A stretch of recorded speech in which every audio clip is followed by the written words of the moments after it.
Jiena Wayne Micallef insemmilkom u fin-nuqqas tal-editur Antonello Vela nilqakom għall-programm Analiżi Doppja tal-lejla li se jkun differenti mill-format li drajna bih is-soltu.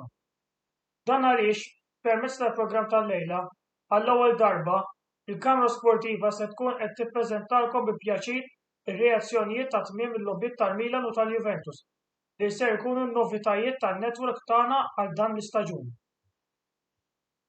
Infatti, illejla se jkollna l-ewwel il-kollega Mark Schembri li se jkun qed ikellimna fuq ir-rebħa ta' 3-0 miksuba minn Juventus fuq Sassuolo. U mbagħad se jkollna lill-attur popolari Clayton Zamit, jew kif ħafna minnkom tafuh bħala iċ-ċomba, li se jkun qed jgħidilna tiegħu fuq ir-rebħa 4-2 li Milan kisbu kontra Udinese s-sibt li għadda. Bħas-soltu, jekk tridu tikkummenta fuq dak li Mark jew Clayton għandhom xi jgħidu, intom tista' tagħmlu dan fis-sezzjoni tal-kummenti li hija marbuta ma' din ix-xandira. Jiena issa se nieqaf hawn. Inħalli l-mikrofonu f'idejn Mark biex issa jibda jkellimkom fuq il-logħba Juventus versus Sassuolo tal-bieraħ. Laqna. Hekk kif intemmet l-ewwel logħba mill-kampjonat tas-Serja Taljana l-istaġun 2022-23 kien jum stramp li spiċċa bla dross wara li l-Juventus elbu lil-Sassuolo bl-iskor ta' 3-0.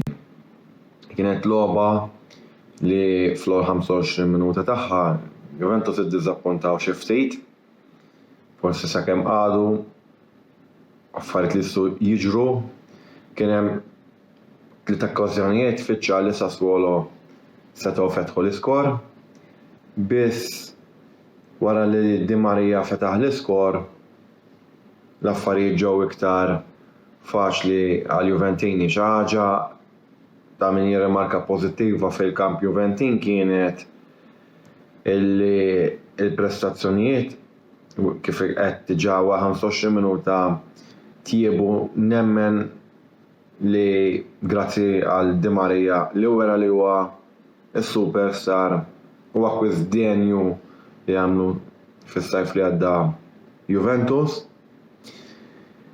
Xi ħaġa pożittiva immens kienet li l-ewwel wieħed jindiġi lil Gergirt li l-Juventus ma tantx jagħtu ċans lil plejers żgħażagħ u li Allegri jwebbes rasu u jdu ma jagħmel is-sostituzzjonijiet. Darba wara Sialow fis-60 minuta huwa biddel xi ħaġa li ċasħatni u mhux tal-li biddel tal-li fit-tliet slots ta' bidliet li t-tim jista' jagħmel daħħal plejers żgħażagħ. Veru ma tantx kien hemm minn fejn tagħżel, kien hemm ħafna plejers li qegħdin barra fosthom Szczesny il-goalkeeper li issa nitkellem ftit fuq il-goalkeeper ta' riserva li tassew qiegħda dmiru tajjeb.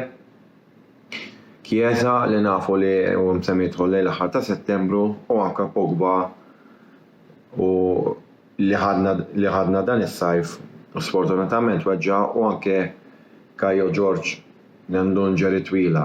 Biss illejla rajt affarijiet pożittivi li Dusan Vlahovic żamm l-appuntamenti tiegħu max-xibka li rajt il-Miretti ikompli konferma fuq il-prestazzjonijiet tiegħu meta daħal fit-tieni taqsima li juri fiċ-ċar kemm huwa wieħed mill-aqwa plejers Taljani li tilgħin mhux ta' bxejn fis-sajf li għadda kellu prestazzjonijiet tajba fin-nazzjonal ta' taħt 19-il sena. Oġobni ħafna wara li l-ewwel jien ikkritikajtu kemm il-darba, speċjalment fil-pre-season fqir li kellox f'kull logħba li lagħab għamel l-iżbalji fuq Alexandro li naħseb illum ma kienx ħaqqu jinqala biss illum għamel logħba tajba ħafna. U Perin jien għalija huwa moħħli numru 12. Nemmen li Perin kapaċi jisfida lil Donnarumma biex ikun in-numru 1 tat-tim nazzjonali Italja. Ma ngħidix hekk fuq il-prestazzjoni tal-lejla, imma dejjem ngħidha b'mod konsistenti. Il-Juventus għandhom lussu fejn jidħol goalkeepers Nemmen li l-attakk huwa tajjeb speċjalment meta jidħol Chiesa u jekk il-Bambin irid ħajżid attakkanti ieħor li probabbli se jkun Memphis Depay.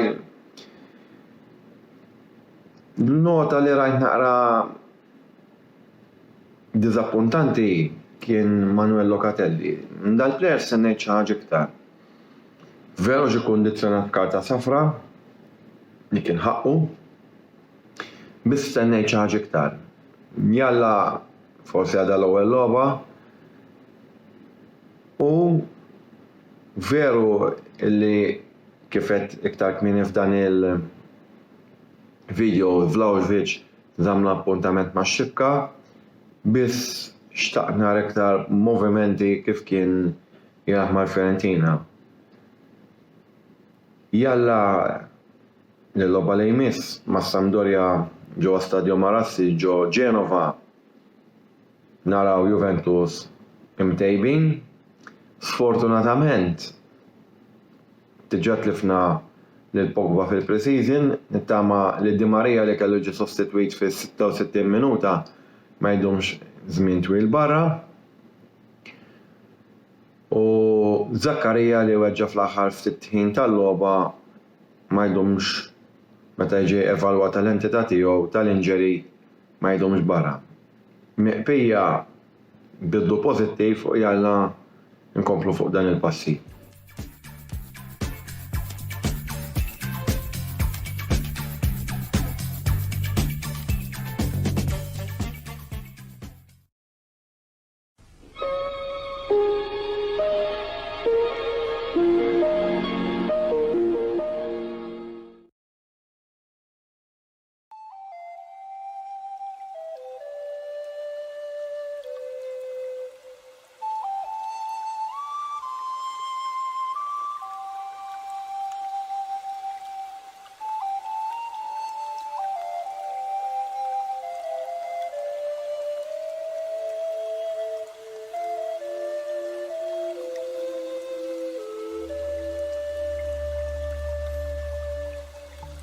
Beauty Wisdom tal-Fgura għall-aħjar prodotti u servizzi ta' sbuħija. Żuru wkoll Nails by Xarawna fl-istess stabbiliment għall-aħjar servizz ta' trattament ta' dwiefer.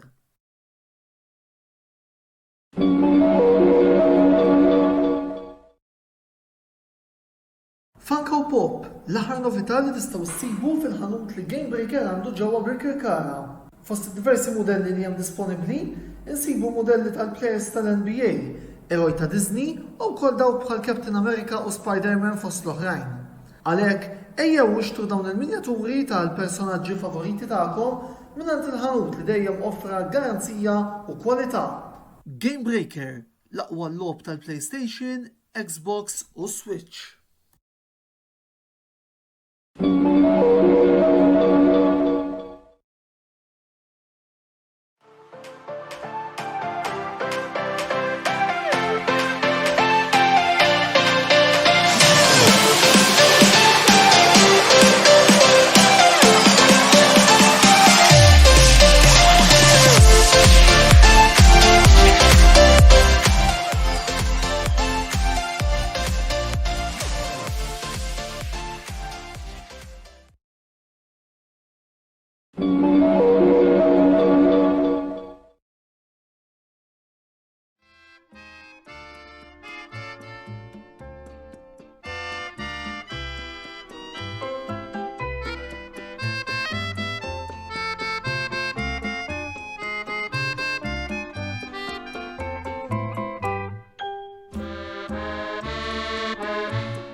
Preview.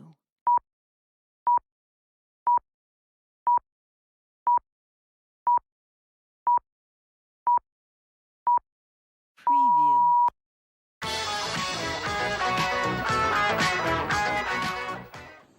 Ladies and amici ċomba, u minnu mill-qoddim se tibdew tisimgħu leħni li nispera li jkun aħjar millum imma daqsxejn ma wara l-partita fejn jitlu l-lob ta' Champions tal-Italja, jiġifieri AC Milan. Milan Udinese 4-2. Inkomplu fejn ħallejna is-sena l-oħra fejn Champions tal-Italja rbaħna l-aħħar 6 lobiet tal-kampjonat konsekuttivament u nibdew l-ewwel partita ta' dal-istaġun b'rebħa sabiħa ta' 4-2 fuq Udinese illi għal min ma jafx inna sentej ma nirbħu ġewwa San Siro. U s-sena l-oħra kien wieħed miż-żewġ timijiet fil-fatt barra l-Udinese kien hemm il-Juventus li l-Milan ma rnexxinniex nirbħu tul l-istaġun kollu. Fil-fatt pronti via kif jgħidu t-Taljani u gol wara żewġ minuti għaddew żewġ minuti corner Rodrigo Becao, is-solitu Rodrigo Becao, it-tielet gowl kontra l-Milan, daqqa ta' ras ta' difensur ċentrali ballu fix-xibka. Żball madornali tad-difiża illi tħalli plejer bħal Becao waħdu jola quddiem il-lasta u jżommuh biss Leao u Rebic li tajbina l-qoddim il-lasta avversarja mhux l-istess qoddim il-lasta tat-tim tagħhom stess. Jaddif tit-talħin mhux ħafna cross fil-kaxxa Calabria ikun ħajmiss il-ballun jiġi antiċipat b'mod ċert minnaħa ta' Soppi illi rifsu sewwa bil-VAR il-penalti jingħata. Jinkariga ruħu minnu Teo Hernandez, bum, ballun naħ gowla l-oħra wieħed. U l-Milan iġibu l-gol ta' draw. Jaddif tit-talħin cross reġa' minn Calabria il-kapitano, cross eżatt, Ante Rebic waħdu bum, 2-1 għal-Milan u naħsbu li l-ewwel ħaj spiċċa hemmhekk imma le.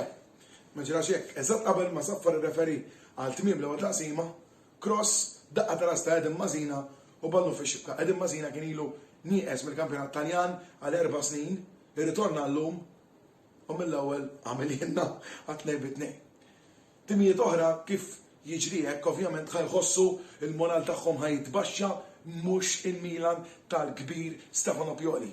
Għaliex jibda t-tieni ħaf ftit wara cross ta' Teo Hernandez żball ikbar minn dak tal-Milan miż-żewġ difensuri tal-Udinese jekk min isir żball Perez u Neuting naħseb minn ix-xert ballun li ġie Brahim Diaz li wara 232 jum jirnexxielu jiskorja u jitfa' Milan fil-vantaġġ meritatament u ma niddejjaq xejn għajda ħaqqu fuq li ħadtu ħaqqu Brahim Diaz għaliex kellu partita sabiħa ħafna.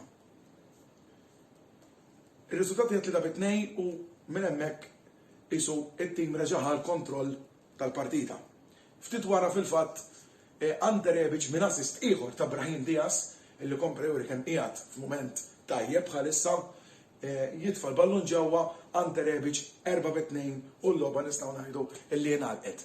Kellna wkoll id-debut ta' ċertu plejers illi ġew akkwistati minn Milan fis-sajf f'dan is-sajf li għadu kif bażikament għadu għaddex il-transfer market għadu malaqx u dan qed ngħidu għal Charles De Ketelaere qed ngħid għal Tommaso Pobega li rritorna mill-self ma' Torino kien ukoll id-debut ta' Divo Corrigi u daħlu wkoll fil-partita Olivier Giroud u Alexis Salemeker. Salemeker daħal tajjeb ħafna minn flok Junior Messias illi llum ma kellux partita daqshekk tajba bħalma kien ukoll rieqed ftit mhux ħażin Rafa Leao li ovvjament kulħadd jaf li huwa l-MVP tas-Serja tas-sena l-oħra, però ma żammx mal-istandard illum, ma jimportax affarijiet li jistgħu jiġru.